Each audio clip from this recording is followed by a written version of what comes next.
ये खबर है नचिकेता गुरुकुल की। भारतीय संस्कृति का गुरुकुल नचिकेता गुरुकुल जयपुर के मानसरोवर में भारतीय संस्कृति का गुरुकुल नचिकेता गुरुकुल गरीब व प्रतिभावान हिंदू व जैन छात्र छात्राओं के लिए वरदान साबित हो रहा है।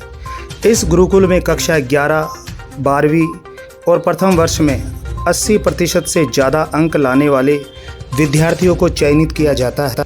साथ ही विद्यार्थियों के माता पिता अभिभावकों की वार्षिक आय 1 लाख रुपए से कम होनी चाहिए। नचिकेता गुरुकुल के अध्यक्ष नरेंद्र कुमार हर्ष व सचिव देवेंद्र धाकड़ ने बताया कि आज से 4 साल पहले नचिकेता गुरुकुल की स्थापना भारतीय संस्कृति को मजबूत बनाने के उद्देश्य से की गई ताकि भारत को संस्कारवान सक्षम नागरिक मिल सके। नचिकेता गुरुकुल में इस वर्ष 30 जून 2022 तक प्रवेश फॉर्म स्वीकार किए जाएंगे तथा 10 जुलाई को विद्यार्थियों को चयनित किया जाएगा। चयनित विद्यार्थियों में छात्रों को Tagore public school, Rawat public school, परिष्कार कॉलेज व छात्राओं को सेंट विल्फ्रेड कॉलेज में एकेडमिक शिक्षा हेतु भर्ती कराया जाता है तथा प्रतियोगी परीक्षाओं के लिए एलेंस व उत्कर्ष कोचिंग इंस्टीट्यूट में पढ़ाया जाता है। विद्यार्थियों को मोबाइल उपयोग में लेने की बिल्कुल मनाही है। इन विद्यार्थियों को समय समय पर IAS, IPS व जजेस आदि से मार्गदर्शन दिलाया जाता है। नचिकेता गुरुकुल में विद्यार्थियों की शिक्षा, रहने व खाने की निःशुल्क व्यवस्था की जाती है।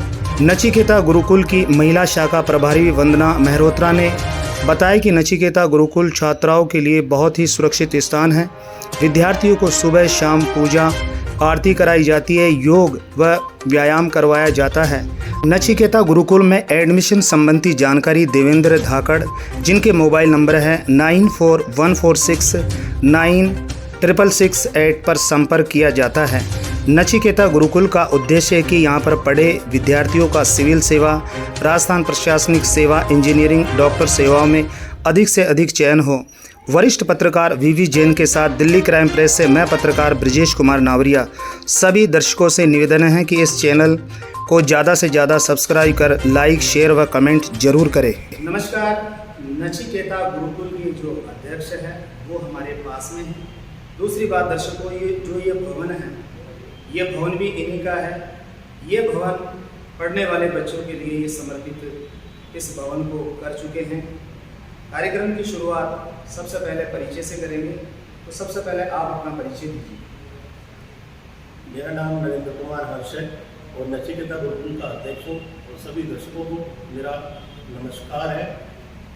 और सभी दर्शकों से अपील भी करता हूँ कि आप ये देख के अपने दूसरे मित्रों को, भाइयों को आगे देखने के लिए प्रेरित करें, क्योंकि ये पुण्य का काम है और जनहित के लिए चल रहा है।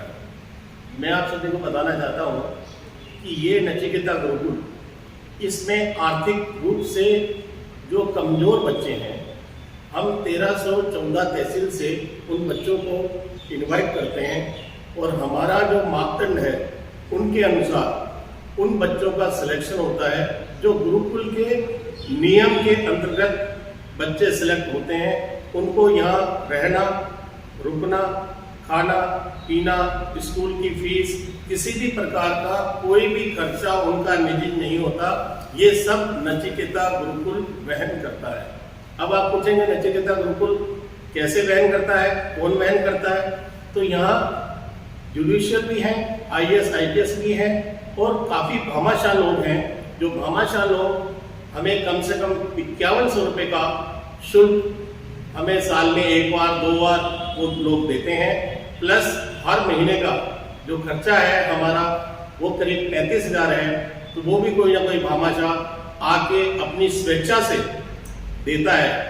एक महीने में 2-4 आ जाते हैं, लेकिन हम हर महीने में एक ही व्यक्ति से लेते हैं। जो दूसरा कोई आता है उसको नेक्स्ट मंथ के लिए हम सिलेक्शन करते हैं। अध्यक्ष साहब, मैं आपसे ये जानना चाहूँगा, आपने कहा कि जो यहाँ के मापदंड है उसी विद्यार्थी को हम यहाँ पर प्रवेश देते हैं, तो आपके बच्चों के प्रवेश के लिए क्या मापदंड आपने यहाँ बना रखे हैं, इसके बारे में हमारे दर्शकों को बताएं। मापदंड बहुत ही सिंपल है। सब प्रथम तो हमारा ये मापदंड सबसे पहला ये है कि बच्चा आर्थिक रूप से कमजोर हो। जो बच्चा पढ़ना तो चाहता है लेकिन उसके माता पिता उसको पढ़ा नहीं सकते। अभी हमने भिलाड़ा का एक बच्चे का सिलेक्शन किया था। वो चाय की दुकान पर अपने पिता के साथ काम भी करता था और पढ़ाई भी करता था। तो हमें किसी ने कहा साहब बच्चा बहुत ही मेधावी है और पढ़ने में होशियार है, तो कृपया आप इसे लें। तो हमने उसको सेलेक्ट किया। दूसरा मापदंड हमारा ये है कि बच्चा आर्थिक रूप से कमजोर है, लेकिन पढ़ाई में वो कुशाग्र होना चाहिए। उसके कम से कम 90% अंकों से वो पास हो, उत्तीर्ण हो, तो हम उसको 90% सेकेंडरी है। प्राइमरी फर्स्ट आर्थिक रूप से दृष्टिकोण से वो बच्चा कमजोर है।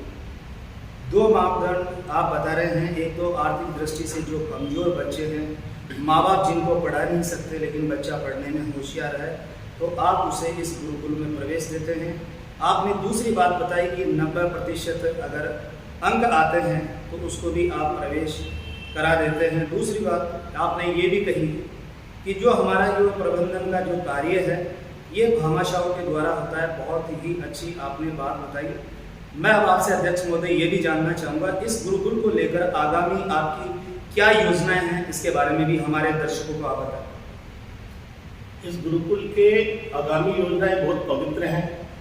हमारा मनोरथ है और हम सबका, जो हमारे साथ में सेक्रेटरी देवेंद्र जी हैं, जो 24 घंटे अपना गुरुकुल को निःशुल्क समय देते हैं, उसका वो कोई चार्ज नहीं करते। हालांकि परिवार से हैं, लेकिन फिर भी उनकी 24 घंटे की हमारे को सेवाएं मिलती हैं। उसके अलावा जो हमारा हम सबकी जो सोच है, जो हम लोग यहाँ एक समिति हमारे साथ देखते हैं, उस समिति की सोच है कि हम कम से कम आने वाले टाइम में गवर्नमेंट से डीएलसी रेट के ऊपर एक जमीन लेके और एक बड़ा भव्य निर्माण करें, जिसमें हम 6th क्लास से बच्चों को ले सकें और ग्रेजुएशन करा के उनको IAS, RJS, IPS and engineer ये हम उनको सुविधाएं उपलब्ध करा सकें और निःशुल्क करा सकें। और कम से कम हमारे 200 बच्चों की एकेडमी हो। और इस जुलाई में हम करीब 100 बच्चे, जिसमें छात्राएं भी हैं और छात्र भी हैं। अभी वर्तमान में 7 छात्राएं दूसरे भवन में, क्योंकि एक ही भवन में हम छात्र और छात्राएं, लड़के लड़कियों को एक साथ हम नहीं रखते, हम उस मर्यादा का भी ध्यान रखते हैं। तो हमारी जो महिलाओं की विंग है, वो महिलाओं की विंग, उसमें अध्यक्ष, कोषाध्यक्ष सभी उसी प्रकार से हैं और वो सिर्फ बच्चियों को देखती है। आगामी टाइम में भी अगले जुलाई से हमारे पास कम से कम 50 लड़कियां, गर्ल्स छात्राएं रहेंगी और उनकी विंग अलग रहेगी, उनका रहने का स्थान अलग रहेगा और 50 छात्र जो है वो यहाँ निवास करेंगे। और नए वर्ष के अंदर हमने जमीन के लिए अप्लाई गवर्नमेंट को कर रखा है, या तो इस सरकार में या आने वाली सरकार से हम उस जमीन को डीएलसी रेट पे करीब 1-2 बीघा जमीन हमें चाहिए, जिसमें हम बच्चों को 200 बच्चे 2023 में हम कर लेंगे और 2023 में ही हम जमीन का खरीद कर और उसका निर्माण कार्य शुरू करके 2025 के अंदर एक भव्य विद्यालय गुरुकुल होगा। और उस गुरुकुल के जो बच्चे निकलेंगे वो देश के लिए सेवा करने वाले होंगे, देश के लिए वो कुछ करेंगे। और हम ऐसे होनहार बच्चों को, आने वाली जो मोदी सरकार जो चाहती है नई पीढ़ी, वो एक नई पीढ़ी खड़ी होगी जो देश के हित के लिए ये बच्चे काम करेंगे। और बच्चे 101% पे वादा करता हूँ कि अधिक से अधिक IAS, IPS इस नचिकेता गुरुकुल से ही निकलेंगे, RJS की यहीं से निकलेंगे, RAS की यहीं से निकलेंगे।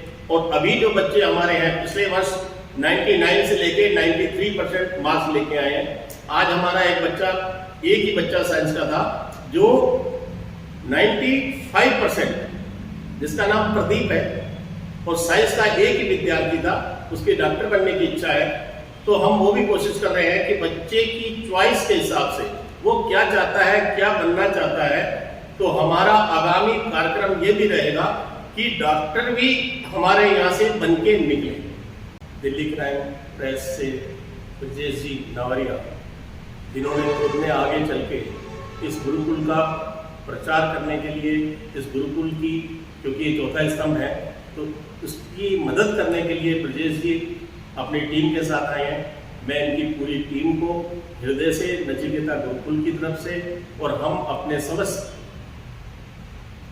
लोगों की तरफ से मैं हृदय से इनका धन्यवाद करता हूं, जो इस मुहिम के अंदर इन्होंने समय निकाल के और सहयोग किया। तो ब्रजेश जी आपका बहुत बहुत धन्यवाद। बहुत बहुत धन्यवाद। तो ये नचिकेता गुरुकुल के अध्यक्ष है, जिन्होंने हमें इतनी जानकारी दी। बहुत ही परमार्थ का कार्य कर रहे हैं। गरीब बच्चों का सपना होता है कि हम भी पढ़ लिख कर आगे जाकर सरकारी सेवाओं के अंदर जाएं, लेकिन धन के अभाव में पढ़ नहीं पाते हैं। उनको पढ़ाने का कार्य नचिकेता गुरुकुल के द्वारा किया जा रहा है और भविष्य में आगामी इनकी बहुत बड़ी योजना है। योजना के लिए ये सरकार से भी मदद लेंगे, भामाशाहों से भी मदद लेंगे। इनकी आगामी योजना सफल हो, ऐसी शुभकामना के साथ मैं पत्रकार ब्रजेश कुमार नावरिया, दिल्ली क्राइम प्रेस, जयपुर से।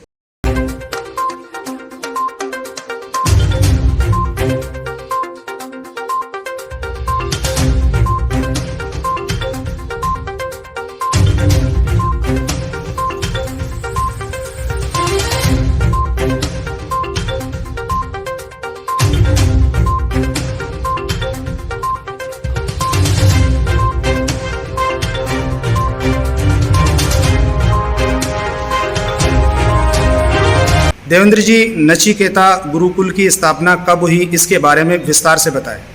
नचिकेता गुरुकुल की स्थापना 12 जनवरी 2018 को 11 सदस्यीय लोगों के माध्यम से हुई। सेंट्रल पार्क जो जयपुर में स्थित है, वहाँ बैठक हुई। हमारे दाईं ओर सम्मान्य अध्यक्ष जी बैठे हैं। अध्यक्ष जी की उपस्थिति में और अध्यक्ष जी की अध्यक्षता में वो बैठक संपन्न हुई। हमारे कोषाध्यक्ष डॉक्टर कैलाश परवाल साहब उसमें उपस्थित रहे। कितने साल हो गए गुरुकुल को? अभी वर्तमान में 4 वर्ष हो गए। 2018 12 जनवरी से वर्तमान में 4 वर्ष से नियमित 3 शैक्षणिक सत्र गुरुकुल में नियमित सुचारू चल रहे हैं। अभी जुलाई में 1 जुलाई को नया शैक्षणिक सत्र जो 4था वर्ष होगा वो नया आएगा। अच्छा देवेंद्र जी, मैं आपसे ये भी जानना चाहूँगा, आपको यहाँ पर क्या जिम्मेदारी सौंपी गई है गुरुकुल के अंदर? मैं वैसे गुरुकुल का सेवक हूँ, सब बच्चों का सेवक हूँ और सचिव के नाते दायित्व भी सम्मान्य कार्यकारिणी ने मुझे दे रखा है। क्या दिनचर्या रहती है? जैसे जो बच्चे हैं इनकी सुबह कितने बजे उठते हैं, उसके बाद में क्या करते हैं, इसके बारे में भी हमारे दर्शकों को आप बताएं। प्रातः 4:30 बजे सभी उठते हैं। 4:30 बजे उठने के पश्चात में सभी निवृत्ति और स्नान करते हैं। उसके तत्पश्चात भगवान की पूजा करते हैं। उसके पश्चात अपना अध्ययन करते हैं। लगभग 7 बजे अल्पाहार सामूहिक करते हैं। अल्पाहार के पश्चात में अपने विद्यालय, महाविद्यालय एवं शिक्षण संस्थान जाते हैं और अपना अध्ययन सुचारू रहता है। दोपहर लगभग 1 बजे के लगभग आकर सभी सामूहिक भोजन करते हैं। तत्पश्चात 45 मिनट का विश्राम रहता है। उसके पश्चात में सभी अध्ययन करते हैं 5:30 बजे तक। 5:30 बजे जलपान के तत्पश्चात व्यायाम, योग, प्राणायाम 1 घंटे का रहता है। उसके पश्चात भगवान की फिर पूजा रहती है। सायंकालीन सूर्यास्त से पूर्व सभी विद्यार्थियों का सामूहिक भोजन रहता है। यहाँ भोजन में प्याज लहसुन पूर्णतः वर्जित रहता है। भोजन के पश्चात में रात्रि 10:30 बजे तक अध्ययन और स्वाध्याय रहता है। 10:30 बजे अपने प्रतिदिन का आत्मचिंतन करके रात्रि विश्राम रहता है। यही 365 दिन की यही दिनचर्या हर एक प्रत्येक विद्यार्थी के लिए है और यहाँ आवासीय सेवकों के लिए भी दिनचर्या है। अच्छा देवेंद्र जी, मैं आपसे ये भी जानना चाहूँगी कि परिवार के सदस्य अगर इनसे मिलना चाहे तो इसके लिए भी आपने कोई नियम बना रखा है या कभी भी आकर इनसे मिल सकते हैं? परिवार के सदस्य वैसे साल में 4 बार या 3 बार अभिभावक समागम होता है, अभिभावक बैठक होती है, तब आते ही हैं माता पिता भाई बहन। फिर भी विशेष कोई परिस्थिति ऐसी हो तो यहाँ गुरुकुल में एक लैंडलाइन फ़ोन लगा रखा है, उस पर माता पिता संपर्क कर सकते हैं। मैं यहाँ पूर्णतः आवासीय रहता हूँ, मेरे से संपर्क कर सकते हैं और विशेष अनुमति लेकर या कोई बहुत विशेष प्रावधान होता है तो माता पिता मिलने आ सकते हैं। कभी बच्चे घर पे भी जैसे दीपावली पर भी जाते हैं, इसके अलावा जब परीक्षाएं भी हो जाती है तभी भी जाते हैं।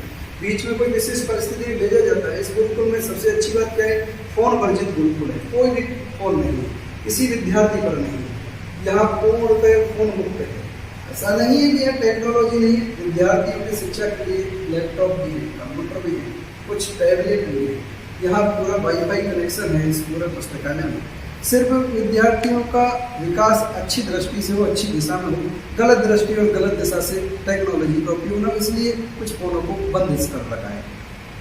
बहुत बहुत धन्यवाद अध्यक्ष महोदय को, देवेंद्र जी आपको भी और यहाँ पढ़ने वाले सभी बच्चों को भी धन्यवाद, जो आप इतना अनुशासन में रहकर अपने भविष्य को उज्जवल कर रहे हैं। आप जीवन में सफल हो सभी बच्चे, और जो ये कार्य कर रहे हैं अध्यक्ष महोदय, देवेंद्र जी और साथ में जो आपके भामाशाह है आपकी पूरी टीम को बहुत बहुत धन्यवाद।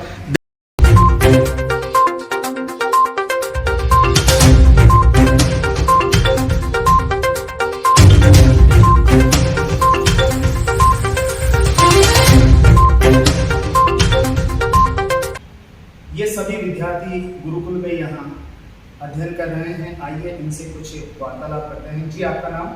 मेरा नाम दीपक है। दीपक जी, आप कौन सी कक्षा में यहाँ गुरुकुल में पढ़ रहे हैं? मैं वर्तमान में बीए प्रथम वर्ष में अध्ययन कर रहा हूँ। अच्छा, यहाँ गुरुकुल में जो प्रवेश की प्रक्रिया थी उसके बारे में बताएं, कैसे आपका यहाँ गुरुकुल में प्रवेश हुआ? क्योंकि यहाँ दो बातें मुझे बताई गई, एक तो जो गरीब बच्चे हैं उनका चयन किया जाता है और दूसरी बात जो पढ़ने में होशियार रहते हैं उनका चयन होता है। तो इसके बारे में आप बताएं। मेरा गुरुकुल में सत्र 2019-20 में मेरा एडमिशन हुआ था। तो जो एडमिशन हुआ था वह 10th बेसिस पे हुआ था, 10th की परसेंटेज। उसके जब मैं यहाँ पे गुरुकुल के मापदंडों पर जो इंटरव्यू के माध्यम से मुझे चुना गया, आज वर्तमान में लगभग ये 3 वर्ष हो गए हैं और मैं 3 वर्ष यहाँ अध्ययन कर रहा हूँ। और रही आर्थिक स्थिति की बात, तो मेरे पिताजी एक स्टील फैक्ट्री में काम करते हैं और उनकी इस जो सालाना आय है, वार्षिक आय है, वह 1 लाख रुपये के लगभग। तो मुझे लगता है कि ये एक अच्छा प्लेटफॉर्म मिला है मुझे यहाँ कि आर्थिक स्थिति को सुधार के साथ साथ यहाँ पढ़ाई सुचारू रूप से रखी जा सके। अच्छा, मैं आपसे ये भी जानना चाहूँगा कि यहाँ गुरुकुल में रहते हुए आपको किसी भी प्रकार की कोई भी तकलीफ परेशानी हुई? नहीं जी, वैसे बिल्कुल यहाँ कोई परेशानी नहीं है। यहाँ सब सुविधाएँ दी जाती हैं, सबका व्यवहार अच्छा है, सभी भाईचारे से रहते हैं, कोई प्रॉब्लम नहीं। 3 साल आप यहाँ पढ़ते होंगे, तो आपकी क्या परसेंटेज रही यहाँ इस गुरुकुल में पढ़ते हुए? कि भाई साहब, मेरी जो 10th में परसेंटेज थी वह 87 परसेंटेज थी, लेकिन 12th में इंक्रीज होकर वह 95% हुई। और वर्तमान में अभी बीए प्रथम वर्ष की परीक्षाएं चल रही हैं, तो परिणाम भी अभी आप पढ़ाई कर रहे हैं। आगे भविष्य के अंदर आपने क्या विचार किया, कौन से क्षेत्र में जाना चाहेंगे और पढ़ लिख कर क्या बनना चाहेंगे? वैसे मेरा लक्ष्य है कि हमें सिविल सर्विस से करना ठीक है मेरा, और एक श्रेष्ठ नागरिक जो यहाँ संस्कार दिए जाते हैं विद्यार्थियों में, उसके साथ आधुनिक जो टेक्नोलॉजी उसके साथ पढ़ाई भी दी जाती है। तो मुझे लगता है कि हमें सिविल सर्विस से जाना उचित रहेगा और मेरा लक्ष्य भी। अंत में मैं आपसे एक प्रश्न करना चाहूँगा कि जो गुरुकुल के माध्यम से जो आपकी पढ़ाई का जो वर्णन किया जा रहा है, आपको पढ़ाया जा रहा है, ऐसे आयोजकों को आप क्या कहना चाहेंगे? जी, ऐसे आयोजकों को मैं धन्यवाद देना चाहता हूँ कि हम जैसे हमारे पास प्रतिभा तो है, लेकिन उसको साकार करने के जो हमारे सपने हैं उन्हें एक बल देने का कार्य ऐसे समाज सेवी लोग करते हैं। जो उनका ये जो अपना हमको आउटपुट देते हैं, हमको धन देते हैं, हमें आर्थिक सहायता देते हैं, ये हमारे लिए बहुत उपयोगी है, क्योंकि हम इसी की वजह से आज हम कहीं सक्सेस हो सकते हैं। बहुत बहुत धन्यवाद। तो देखिए दर्शकों, हर इंसान कोई न कोई परमार्थ का कार्य करता है। हमारे देश के अंदर ऐसे बहुत से लोग हैं जो परमार्थ का कार्य करते हैं। उन्हीं में से एक परमार्थ का कार्य है किसी गरीब के बच्चे को शिक्षा देकर पढ़ाई करवाना, और यही कार्य नचिकेता गुरुकुल कर रहा है। आइए और विद्यार्थियों से हम जानकारी लेते हैं। जी, आपका नाम? मेरा नाम राहुल। राहुल, कौन सी कक्षा में पढ़ते हैं? मैं भी बीए 3rd ईयर में। यहाँ आपको गुरुकुल में रहते हुए कैसा अनुभव हो रहा है, आपको कैसा महसूस हो रहा है? मुझे यहाँ पर आने के बाद महसूस हुआ कि नचिकेता गुरुकुल के में जो शिक्षा दी जाती है, शिक्षा के अलावा जो अन्य गतिविधियाँ की जाती है जिनके माध्यम से विद्यार्थी का सर्वांगीण विकास किया जाता है, तो हमारे सुनहरे भविष्य के लिए एक अच्छा प्लेटफॉर्म साबित है। मैं आपसे ये जानना चाहूँगा, आपने कहा कि यहाँ पर पढ़ाई के साथ साथ अन्य गतिविधियाँ जो आपको करवाई जाती है, इसके बारे में विस्तार से बताइए कि ऐसी क्या गतिविधियाँ यहाँ इस नचिकेता गुरुकुल में करवाई जाती है?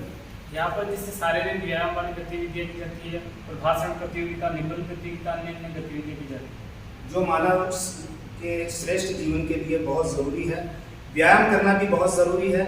इसके अलावा समय समय पर निबंध आदि कई यहाँ इस नचिकेता गुरुकुल के अंदर बहुत से लोग आते हैं जो ये पढ़ने वाले जो ये गुरुकुल में रहते हैं, इन सब बच्चों का मार्गदर्शन करते हैं। आइए वो लोग और विद्यार्थियों से जानकारी लेते हैं। ये आपका नाम? मेरा नाम जोराराम है। मैं सिरोही जिले के पिंडोड़ा तहसील के इंदिरा गांव का स्थायी निवासी हूँ। आप कौन सी कक्षा में यहाँ पर आए थे? मैं 12वीं क्लास पास करके यहाँ बीए प्रथम वर्ष में एडमिशन लिया था। यहाँ आकर आपको कैसा लग रहा है? मुझे यहाँ आकर बहुत अच्छा लगा। क्योंकि जब मैं पहली बार यहाँ आया था तो वास्तव में मतलब यहाँ की जो दिनचर्या वगैरह है वो मुझे बहुत अच्छी लगी कि जैसे शाम को दोनों समय पूजा पाठ होना, भोजन के समय भोजन मंत्र होना, यहाँ के जो विद्यार्थी है उनका जो व्यवहार मतलब मिलनसार व्यवहार, सामंजस्य के साथ रहना। सबसे बड़ी विशेषता तो इनकी ये है कि स्वावलंबी मतलब अपने से काम करना, सभी विद्यार्थी अपना काम स्वयं करते हैं, ये यहाँ की सबसे बड़ी विशेषता मानी जाती है।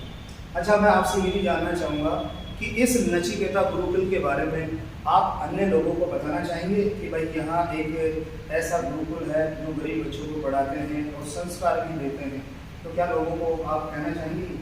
बिल्कुल, मैं सभी से ये गुजारिश करूंगा कि वास्तव में ऐसे गुरुकुल राजस्थान में एकमात्र ऐसा गुरुकुल है जिसमें प्राचीन संस्कृति एवं परंपराओं को साथ में ध्यान में रखते हुए आधुनिक शिक्षा का सामंजस्य बैठाकर शिक्षा दी जाती है।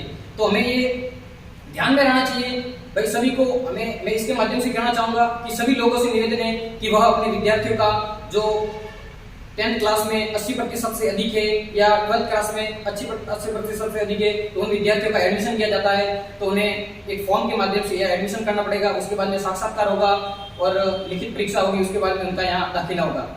बहुत बहुत धन्यवाद। तो देखिए, यहाँ ये जितने भी बच्चे हैं गुरुकुल के अंदर, ये सब गरीब परिवार से हैं, लेकिन ये सभी बच्चे पढ़ने में होशियार है। आर्थिक स्थिति खराब होने की वजह से ये पढ़ाई नहीं कर पाते, लेकिन गुरुकुल जो ये नचिकेता गुरुकुल है, इसके प्रबंधक समिति को, यहाँ के जो अध्यक्ष महोदय हैं और जो यहाँ के भामाशाह है, इन सभी लोगों को बहुत बहुत धन्यवाद जो इनके सपनों को पूरा कर रहे हैं। आइए अन्य विद्यार्थियों से और जानकारी लेते हैं। जी, आपका नाम? भावेश। भावेश जी, आप यहाँ कितने समय से हैं इस गुरुकुल में? मेरा अभी दूसरा वर्ष, द्वितीय वर्ष है। कैसा लग रहा है यहाँ गुरुकुल में रहते हुए? बहुत अच्छा। क्या संदेश देना चाहते हैं आप जो दर्शक ये इस समय देख रहे हैं आप? जी, मैं सबको यही संदेश देना चाहता हूँ कि जिस तरह हमें यहाँ पर पढ़ाया जा रहा है, समाज के हर सभी वर्गों को यहाँ पर जो चयन की प्रक्रिया उनमें जरूर अपने छात्र के किसी न किसी विद्यार्थी को दाखिला करवाए, क्योंकि समाज का हर वंचित वर्ग अगर पढ़ेगा तो जरूर देश का कल्याण जरूर होगा। बहुत बहुत धन्यवाद। तो देखिए, नचिकेता गुरुकुल मानव कल्याण के लिए एक बहुत अच्छा कार्य कर रहा है। नचिकेता गुरुकुल के सभी कार्यकारिणी सदस्यों को और जो भामाशाह है, इन सभी को बहुत बहुत धन्यवाद। प्रदीप कुमार। प्रदीप जी, अभी आप विज्ञान संकाय के अंदर कितनी परसेंटेज से उत्तीर्ण हुए हैं? अभी 95। कैसा अनुभव हो रहा है, कैसा लग रहा है आपको? इतनी अच्छी परसेंटेज आपकी बनी है। सर बहुत खुशी हो रही है। अच्छा, जो यहाँ जो गुरुकुल में आप पढ़कर इतनी अच्छी परसेंटेज लाए हैं, तो यहाँ की जो प्रबंधन समिति है, अध्यक्ष महोदय हैं, जो भी आपको यहाँ शिक्षा दे रहे हैं, आपके लिए आपका खर्चा कर रहे हैं, ऐसे सभी लोगों को आप क्या संदेश देना चाहते हैं? सर मैं तो यही कहना चाहता हूँ कि मेरी इतनी परसेंटेज इन्हीं लोगों की वजह से बनी है, गुरुकुल की वजह से ही बनी है। अगर मैं शायद घर पे रहता तो इतनी परसेंटेज नहीं बना। तो इनको क्या कहना चाहते हैं? मैं इन सबको धन्यवाद देना चाहता हूँ सर के। और तो अच्छा, भविष्य में अब आपका जैसे कि आपने इतनी अच्छी परसेंटेज से आप उत्तीर्ण हुए हैं 12वीं के अंदर, अब आगामी में आपका क्या बनने का विचार है और आगे क्या योजना है, और गुरुकुल कैसे आपकी इस योजना में आपके सपने साकार करने में मदद करेगा? सबसे पहले तो आपके क्या सपने हैं वो बताइए। सर आगे चलकर मेरा सपना एक प्रशासनिक अधिकारी बनने का है, मतलब सिविल सर्वेंट बनने का मेरा एक सपना है। बहुत बहुत धन्यवाद आपको जो आप सिविल सर्विसेज में जाने के लिए आप तैयार हो रहे हैं। नचिकेता गुरुकुल के सभी लोग आपके साथ हिल मिलकर आपके सपने को पूरा कराएंगे। इसी तरीके से आप अपनी पढ़ाई में ध्यान रखना। इन्हीं सब बातों के साथ मैं आपको एक बार फिर से बधाई देता हूं कि आप भविष्य में अपना सपना पूरा करें। धन्यवाद सर। मैं वंदना मेहरोत्रा। आप यहाँ नचिकेता गुरुकुल के अंदर सेवा करते हैं, तो सेवा करते हुए कितना समय हो गया, इसके बारे में बताएं। यहाँ की क्या कार्यशैली है, इसके बारे में भी आप बताएं। सबसे पहले आप अपना परिचय दीजिए। मैं वंदना मेहरोत्रा नचिकेता गुरुकुल के अंतर्गत बालिका प्रकल्प को देख रही हूँ। पिछले गत 4 वर्षों से मैं देवेंद्र जी भाई साहब के साथ जुड़ी हुई हूँ बालक प्रकल्प में, छात्राओं के प्रकल्प में, किंतु जब से हमने बालिका प्रकल्प शुरू किया तब से हम पूरा ध्यान उसी पर लगा रहे हैं। और बालिका प्रकल्प के अंदर हम बालिकाओं को चयनित बालिकाओं का इसमें प्रवेश किया जाता है, जो बच्चियाँ अच्छे पढ़ने में होती हैं लेकिन परिवार से वो समर्थ नहीं होती हैं, जो पढ़ नहीं पाती हैं। ऐसी बच्चों का हम साक्षात्कार लेकर के उनका चयन करते हैं और उनको आगे संस्कृति को, हमारी संस्कृति को बढ़ावा मिले, हमारी परंपराओं को, हमारे हिंदुत्व को, उन शिक्षाओं के साथ में उनको यहाँ रखा जाता है, शिक्षा दी जाती है और आगे उनको उचित अध्ययन के लिए RAS IAS की तैयारी के लिए हमने यहाँ पर अपनी योजना बनाई हुई है। मैं आपसे ये भी जानना चाहूँगा कि अभी वर्तमान के अंदर गुरुकुल में कितनी छात्राएं हैं? अभी हमारे पास 7 बहनें हैं। 7 बहनों में हमारे पास 3-4 बहनें तो IAS RAS के लिए तैयारी कर रही हैं, एक हमारे मेडिकल के लिए है और एक इंजीनियरिंग के लिए है। अच्छा, मैं ये भी आपसे जानना चाहूँगा कि जो छात्राएं से अगर परिवार के सदस्य मिलना चाहें तो कब कब आप मिलने देते हैं? बिल्कुल, साक्षात्कार के समय हम शुरू में ही उनको बता देते हैं कि साल में एक बार हम उनको मिलने के लिए हमारी बैठक आयोजित की जाती है और एक बार ही बच्चों को घर भेजा जाता है दिवाली के समय पर। और इसके बीच अगर कभी कोई समस्या होती है या कोई मिलना चाहता है, कभी कोई बात होती है, तो हम कोई समय के परिस्थिति के अनुसार उसको देख लिया जाता है कि बच्चों को मिलने देना है या नहीं। वैसे साल में एक ही बार का हमारा निर्णय होता है। देखिए, आप परमार्थ का कार्य कर रहे हैं, गरीब बच्चों को पढ़ा रहे हैं, उनके सपनों को साकार कर रहे हैं। ऐसे में आप देशवासियों को क्या संदेश देना चाहते हैं? मेरा देशवासियों को यही संदेश है कि आज के समय में हमारे जो देश की जो स्थिति हो रही है, हमारा बच्चा धर्म की ओर से, संस्कृति की ओर से भटक रहा है, तो हम शिक्षा के साथ साथ बच्चों को प्रारंभ से ही हमारा संस्कृति, सनातन धर्म का उनको शिक्षा दी जाए ताकि देश का निर्माण, राष्ट्र का निर्माण, एक हिंदू राष्ट्र का निर्माण हो सके। और हमारी ये जो योजना है गुरुकुल की, कुछ ऐसी ही योजना है कि आगे आने वाले समय में हमारे पास हमारा हर विद्यार्थी हमारे हिंदुत्व विचारधारा का हमारे पास रहेगा। और यही मैं देशवासियों से भी निवेदन करती हूँ कि अपने घर से भी इस शिक्षा को शुरू करें। हम तो गुरुकुल से कर ही रहे हैं, लेकिन परिवार से निवेदन है कि अपने बच्चों को विदेशी परंपरा की ओर न दिखा करके अपने हिंदुत्व के बारे में उनको बताएं, अपने साहित्यों का ज्ञान दें। यही मेरी देशवासियों से। बहुत बहुत धन्यवाद, आपने बहुत अच्छी जानकारी दी। देवेंद्र जी, अभी अगर कोई एडमिशन लेना चाहे नचिकेता गुरुकुल में, तो आप अपने मोबाइल नंबर बताइए ताकि आपसे संपर्क करें। पत्रकार महोदय, एक विषय और मैं भूल गया। मैं आपको निवेदन करूं कि इस गुरुकुल में जो आवेदन की प्रक्रियाएं हैं, उस प्रक्रिया में हिंदू धर्म का विद्यार्थी, हिंदू धर्म के विद्यार्थी के अलावा जैन धर्म का विद्यार्थी, यानी हिंदू एवं जैन धर्म के विद्यार्थियों के लिए ही यहाँ आवेदन प्रक्रिया होती है। अन्य कोई भी विद्यार्थी यहाँ आवेदन नहीं कर सकता। जी, आप ये बताना चाहते हैं कि इस गुरुकुल के अंदर हिंदू और जैन धर्म के जो भी है बच्चे, उन्हीं को आप प्रवेश देते हैं? जी हाँ। आप अपने मोबाइल नंबर बताइए कि कोई भी गरीब बच्चा है जो पढ़ना चाहता है, जिसके पढ़ाई में रुचि है, प्रतिभाशाली है, तो आप अपने मोबाइल नंबर बताइए। मेरा संपर्क सूत्र है 9414696668। यह प्रक्रिया आवेदन की इस वर्ष 1 जून से प्रारंभ हो चुकी है और यह 30 जून तक चलेगी। 30 जून के पश्चात में साक्षात्कार एवं परीक्षा की प्रक्रिया 1 जुलाई से और 7 जुलाई तक चलेगी और 8 जुलाई से और 10 जुलाई के मध्य में आने वाला जो शैक्षणिक सत्र है, जिसमें 100 विद्यार्थी इस गुरुकुल में पूर्णतः आवासीय हो जाएंगे, तो उन 100 विद्यार्थियों के लिए जो चयन प्रक्रिया है वो 30 जून तक ही होगी और परिणाम उनका 10 जुलाई से पहले आ जाएगा। ठीक है देवेंद्र जी, आपको बहुत बहुत धन्यवाद।